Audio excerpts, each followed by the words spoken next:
Words can create worlds. What makes for good writing? We'll find out today on Into the Words. Welcome to Into the Words. I'm your host, Mr. McGrath. We have an excellent fictional narrative from Carol today titled Henry and the Dog. Watch as we go through how she uses dialogue to build and develop the characters and the story as well. But look at the depth we get of these characters from the way they talk to one another.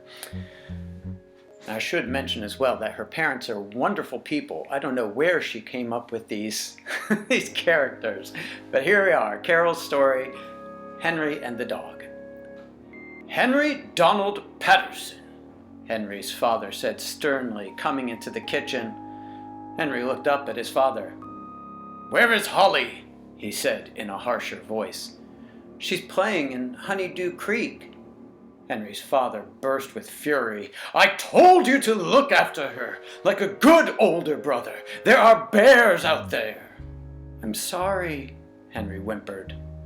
Henry's mother walked in to check if their supper was burning. She thought it might be burning because she had heard her husband yelling, "Did I burn supper?" "You did not." "Oh, that's a relief." "However, our son is not looking after our sweet baby girl." It was silent in the Patterson household. Then the silence was broken by Mr. Patterson. "If my daughter is dead, I'll whip you to death, Henry Patterson." Mrs. Patterson interrupted. "Edwin, that is too harsh. Please calm down." "I will not! Shut up!" Henry's father's eyes burned with anger. That let Mrs. Patterson know not to say a word. "Go get your sister." Henry rushed outside and ran as fast as his feet could carry him. Trees scratched him as he ran down the hill toward the stream. When he found Holly, she was tossing sticks into the stream. "Come inside before I get killed." "Oh, come on, just a little longer." "No, but no." "You're sounding like Dad." "Come on, please," Henry said. "Okay."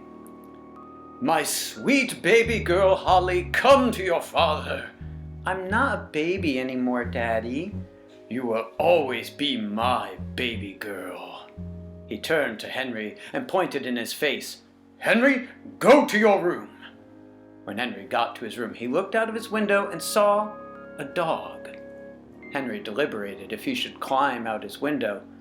They will never know if I climb out the window. So Henry opened the window slowly and climbed out. The dog had black and brown fur. Henry put his hand out and the dog licked it. The dog jumped on Henry and licked him on the face, and that left a thin layer of slobber on Henry's face. "Henry, supper's ready," Henry's mother yelled. "Coming," Henry yelled through the open window. Then he looked at the dog. "I'll see you again, all right? It's a deal. Bye, gotta go." Henry climbed back into his room. Day after day, Henry looked out his window and the dog was not there. I was a foolish boy to think a dog would keep a promise. Well, the promise I made him say. My hopes were up and flowing. "Henry, go fetch us some sticks for the fire. Right now," Henry's father said sternly. "Yes, sir." Henry walked outside and went into the woods. A noise seemed to be coming from a bush about 3 feet away. Out from the bush came the dog. Henry fell to his feet and hugged the dog. "I thought I would never see you again, but here you are." Henry heard his father calling him. "Henry, come back here. We are freezing." So Henry told the dog he would see him again, and he hugged him, said his goodbyes, and ran off. Henry's father kept sending him to do chores, and almost every time he saw the dog. One time, Henry's father sent him to get wire for a fence that needed to be repaired, and the dog came running out of the woods to Henry. Henry was happy to see the dog, but did not want his father to see the dog, so he told the dog to run off. "So, how was the trading today, Edwin?" "It was fine. What did you do?" "Well, I made this meal, and that's mostly what I did." Holly broke in. I was watching Henry do some chores, and Henry watched me play around. So, Henry, you watched your sister. That is something, Henry's father said with a strained smile. Yes, sir.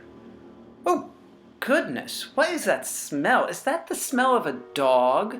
Henry's mother asked. Henry's father looked at his clothes and in the air. There is some dog hair in the air. It might be me because there are dogs at the market. Have you seen a dog around, children? Henry and his sister said, No, sir. Henry's father said, Well, if you see a dog, tell me. I want to catch it. We can't have wild dogs running around, all right? Yes, sir. Now, be a good boy while I'm at work. Yes, sir. You can count on me. Henry was afraid that his father would find out about the dog, and if that happened, his father would hurt the dog. He also knew that if his father found out he had lied, he would get hit with the belt.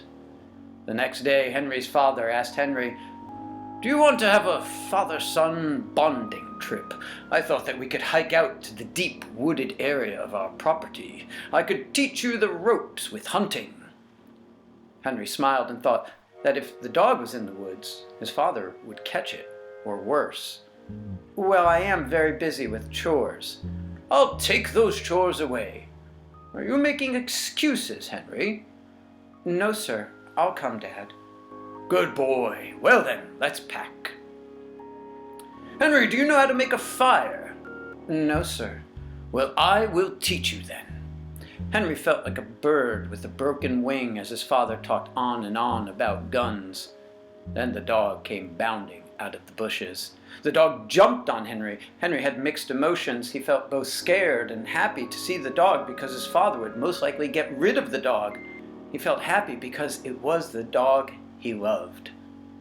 Henry, am I in my right mind? Is there a dog in front of my eyes? Yes, sir, there is a dog. Does this dog know you by any chance? Yes, sir, this dog knows me. His father thought for a while. Well, when I was a boy, I always wanted a dog. Henry did not know what to say.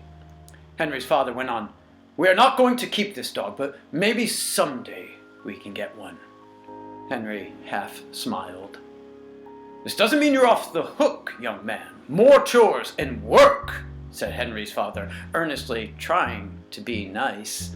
Henry could not hide his anger. I'm sorry I deserve more chores, Henry said, holding back tears. If his father saw his weakness, he would scold him. But he couldn't hold back the tears for long, and buried his face in the dog's neck, crying, saying over and over, I'm sorry, I'm sorry. When they returned home, the smell of beef stew and bread were in the air. Back so soon? Their mother asked. Holly jumped up. Doggy! Why is there a dog in my house? Henry's father said. I'll explain later. Now, what's for supper? Wow, what a fabulous story. Henry and the dog from Carol. And I hope you saw how she used the dialogue to really develop all the relationships there and how powerful dialogue is in a fictional narrative and how it can really keep things moving and keep that plot going. Well, I hope you got an awful lot out of that, and I will see you again next time we delve into the words.